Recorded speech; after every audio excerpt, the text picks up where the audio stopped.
Baik, bismillah. Assalamualaikum warahmatullahi wabarakatuh. Waalaikumsalam warahmatullahi wabarakatuh. Alhamdulillah, salatu wassalamu ala rasulillah. Syukur kita haturkan kepada Allah Subhanahu wa taala atas limpahan nikmat sehat nggih Bu Heni. Sehingga pada kesempatan kali ini kita bisa berjumpa lagi bertatap muka untuk melakukan pendampingan individu yang ketiga. Iya. Dimana sebelumnya pendampingan individu kedua itu kan daring ya, karena kondisi pandemi yang semakin meningkat. Dan untuk ini alhamdulillah kita diberi kesempatan lagi untuk bertemu. Bagi Bu Heni, bagaimana kabarnya hari ini? Alhamdulillah Pak Irfan, alhamdulillah sehat ini. Meskipun kemarin sempat agak ngedrop sedikit, tapi alhamdulillah hari ini sehat. Bagaimana Pak Irfan kabarnya juga? Alhamdulillah sehat juga. Senang bisa ketemu lagi. Betul, karena kita mohonnya diberi kesehatan terus. Amin. Pandemi saat ini agar semua tugas dan kewajiban kita bisa terselesaikan. Iya.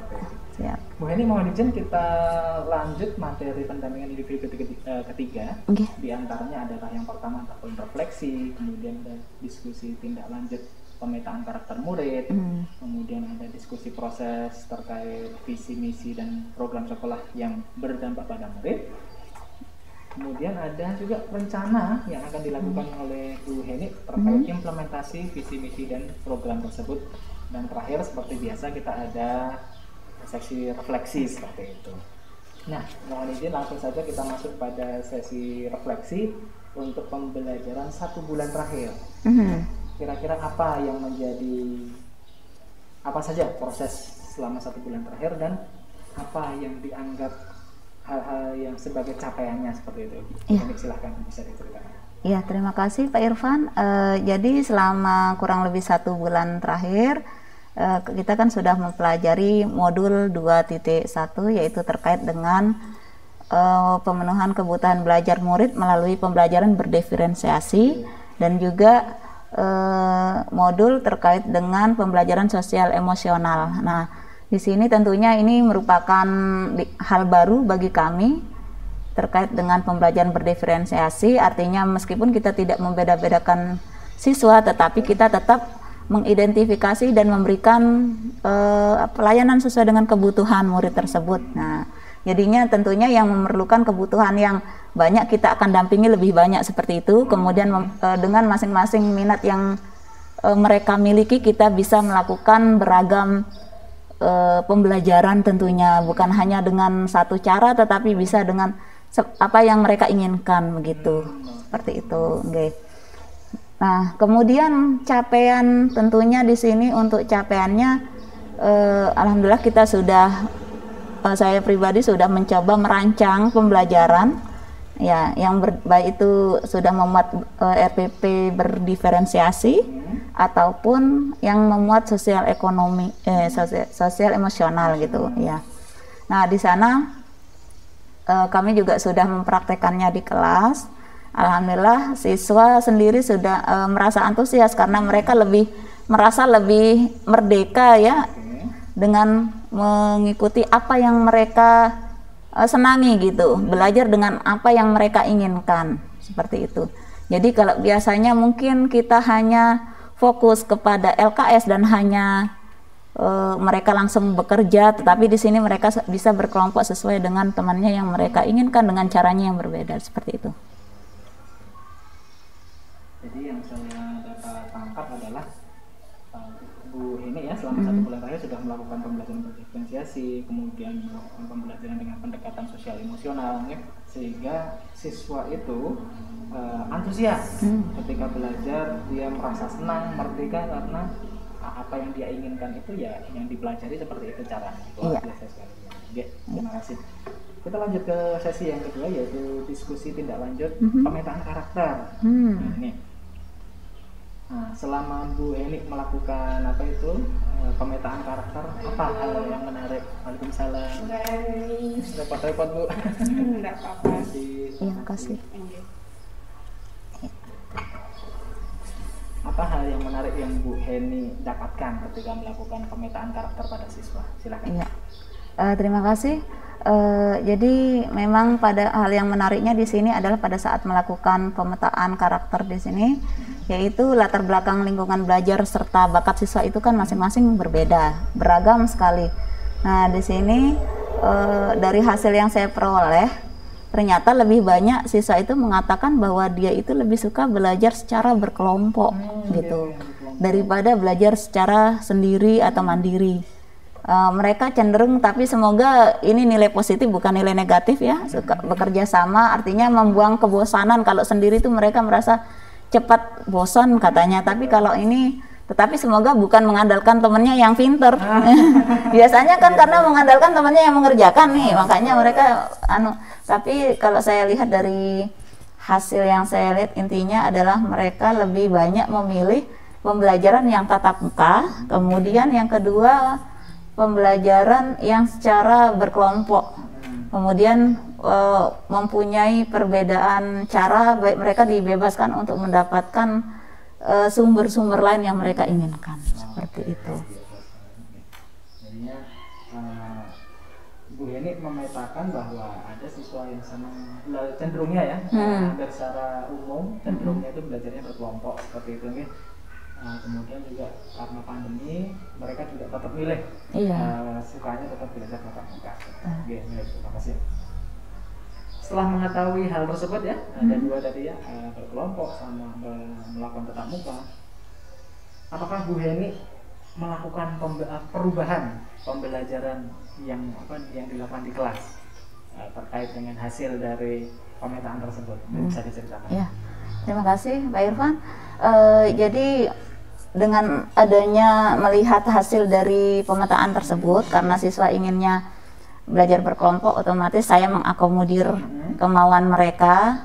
Tentunya bagi mereka ini, karena itu yang mereka inginkan, saya coba untuk selalu menggunakan pembelajaran secara berkelompok. Nah, dengan adanya pandemi dengan seperti ini secara daring, mereka mau membentuk kelompok, datang ke temannya yang lebih dekat, tapi setidaknya satu kelas gitu, mengerjakan tugas proyek atau apapun itu dalam bentuk berkelompok seperti itu. Jadi entah sumbernya dari mana, mereka cari di internet atau misalkan dalam bentuk di buku atau di berita yang lainnya, disilahkan, asalkan mereka berkelompok, masing-masing mempunyai pemikiran masing-masing yang digabungkan jadi satu seperti itu. Jadi Bu Heni juga memfasilitasi siswa karena senangnya belajar kelompok, ayo kita difasilitasi untuk belajar kelompok dengan berkelompok yang lingkungannya terdekat dan satu kelas gitu. Baik, kita lanjut ke sesi ketiga, di mana diskusi proses terkait visi, misi, dan program sekolah yang berdampak pada murid. Yang pertama, pada lokakarya ketiga kemarin yang dilakukan secara daring, Bu Heni dan rekan-rekan semua sudah menyusun draft visi, misi, dan program sekolah yang berdampak pada murid. Dari hasil lokakarya ketiga tersebut, draftnya itu apakah sudah diimplementasikan pada kegiatan di sekolah? Mungkin bisa diceritakan. Ya, terima kasih Pak Irfan. Terkait dengan visi misi sekolah dan program, kemarin kita sudah pada saat lokakarya ketiga kan kita sudah susun bersama Bapak Kepala Sekolah, dan saya minta persetujuan beliau pada saat itu, dan beliau sudah menyetujui. Jadi kemudian kita sudah sosialisasikan kepada teman-teman warga sekolah, terutama kepada tim pengembang kurikulum. Nah, di situ kemudian kita tuangkan ke dalam program-program. Nah, program-program yang kita tuangkan di sini sebagian sudah kita laksanakan, terutama terkait dengan budaya positif tersebut. Nah, di sini tentunya dengan pembiasaan untuk membentuk karakter siswa di sekolah itu yang terkait, salah satunya terkait dengan visi misi kita di sekolah. Jadi alhamdulillah sudah kita laksanakan sebagian Pak. Masih proses. Betul. Siap. Jadi alhamdulillah dari draft visi misi dan program sekolah tersebut ada sebagian sudah dilaksanakan. Seperti budaya positif ya, karena memang keterbatasan waktu dan pandemi, sehingga belum semua program bisa dilaksanakan. Semoga kedepannya banyak visi misi dan programnya berjalan dengan lancar. Iya, pastinya kita akan usahakan terus. Tadi yang untuk draft visi misi, selain dikomunikasikan dengan Bapak Kepala Sekolah, apakah ada mungkin komponen di sekolah yang sudah disosialisasikan terkait hal tersebut? Iya, tentunya kan tadi sudah disebutkan ada di situ ada tim pengembang kurikulum. Nah, tim pengembang kurikulum sendiri itu kan terdiri dari wakil kepala sekolah, kemudian urusan-urusan, kemudian ada perwakilan PU, perwakilan orang tua, komite, dan guru-guru mapel yang lain gitu, Pak. Ya. Nah, ketika Bu Heni mengkomunikasikan visi misi tersebut ya, bagaimana umpan balik yang diterima? Apakah responnya baik atau mungkin ada yang menanggapi, memberikan saran hasil, mungkin bisa diceritakan? Ya, terima kasih Pak Irfan. Jadi umpan balik setelah kita sosialisasikan di sini, alhamdulillah teman-teman di sini menanggapi dengan positif, ya, respon positif. Kita saling bahu membahu di dalam menyusun program, kemudian melaksanakan itu, terutama di sini kan ada guru PAI, kemudian ada guru BK, kita bersama-sama di dalam melaksanakan visi misi dan program yang kita laksanakan. Ya. Jadi Bu Heni mendapatkan respon yang positif, dan kemudian Bu Heni juga merangkul guru untuk berkolaborasi agar menerapkan budaya positif tersebut. Selanjutnya, capaian baik apa yang Bu Heni temukan saat mencoba mengimplementasikan program tersebut? Ya, udah. Ya, terima kasih. Jadi capaiannya kami sudah menerapkan program-program yang berdasarkan visi misi tersebut. Kemudian pembelajaran sudah dilakukan berdasarkan berpusat pada murid, itu kan salah satu dari program juga. Kemudian adanya perubahan sikap perilaku baik semua warga sekolah, baik itu pendidik dan tenaga kependidikan maupun siswa itu sendiri. Sekarang mereka lebih bisa mengendalikan emosi tentunya dengan budaya positif, karena bantuan kontrol dari teman-teman guru juga semuanya gitu kan, karena guru di sini sebagai pengawas dan pengontrol gitu. Ya. Selama menerapkan visi misi dan program sekolah yang berdampak pada murid, mungkin ada kendala atau tantangan yang Bu Heni rasakan seperti itu? Bisa diceritakan? Iya, kalau masalah tantangan tentunya pasti ada di sini, terutama karena kita pada masa pandemi ini kan masih daring, jadi kesulitan kita mengawasi siswa itu pada saat penggunaan IT, kemudian untuk budaya positif kita tidak bisa terapkan secara maksimal tentunya, karena bagaimanapun lingkungan juga mempengaruhi karakter siswa. Nah, kemudian yang kedua adanya bakat dan minat. Terkait dengan itu juga merupakan salah satu program, yaitu menyalurkan bakat minat siswa, membimbing mereka ke arah sesuai dengan kompetensi yang dia miliki. Namun di sini terhambat karena dalam masa pandemi tidak diperbolehkan adanya kegiatan ekstrakurikuler sementara ini, sehingga kita tidak bisa melakukan apapun terkait dengan bakat minat yang tersebut, sehingga mereka hanya bisa melakukannya di rumah gitu. Kita tidak bisa membimbing secara efektif gitu. Biasa sekali, semoga ke depan ya terus berjalan lancar programnya. Kita lanjut ke sesi yang kelima, yaitu rencana yang akan dilakukan Bu Heni terkait implementasi mengenai visi misi dan program sekolah tersebut. Nah, yang pertama adalah apa rencana atau strategi yang akan Bu Heni lakukan setelah mendapatkan respon dari warga sekolah ya, setelah mengkomunikasikan tentunya terkait program, visi, dan misi sekolah. Mungkin bisa diceritakan. Ya, karena semua warga sekolah sudah memahami dan sudah mengetahui program kita ataupun visi misi yang ingin kita capai di sini. Tentunya sama-sama berkolaborasi di sini, bersama-sama baik dengan komite, warga sekolah, kemudian dengan orang tua siswa untuk bersama-sama melaksanakan program-program yang sudah kita buat bersama, yang sudah kita sepakati bersama. Kemudian kita minta bantuan dari masyarakat ataupun orang tua untuk sama-sama mengawasi siswanya juga, baik itu di rumah maupun di sekolah nantinya. Jadi kemudian Bapak Ibu guru bisa menjadi tauladan pada siswanya. Baik, penting ya begitu. Nah, karena siswa saya amati juga siswa zaman sekarang itu kalau cuma dinasehati itu nggak mempan. Betul. Harus diberi contoh, harus diberi contoh. Kita itu nggak cuma ngomong aja gitu, kan, seperti itu luar biasa. Baik, alhamdulillah untuk sesi mengenai umpan balik terkait visi misi dan program sekolah sudah selesai, dan kita sampai di penghujung sesi pendampingan yaitu refleksi. Nah, Bu Heni, selama mengikuti kegiatan pendidikan guru penggerak, program pendidikan guru penggerak 4 bulan, terasa nggak Bu Heni? Ya, alhamdulillah antara terasa dan tidak terasa. Kita ternyata sudah berjalan 4 bulan. Iya, enggak terasa memang hari demi hari. Ya. Baik. Nah, ketika kita sudah melewati 4 bulan, apa yang membuat Bu Heni bangga sejauh ini menjalani program pendidikan guru penggerak? Silakan. Ya, terima kasih. Tentunya luar biasa kita dan bangga sekali bisa sampai sejauh ini.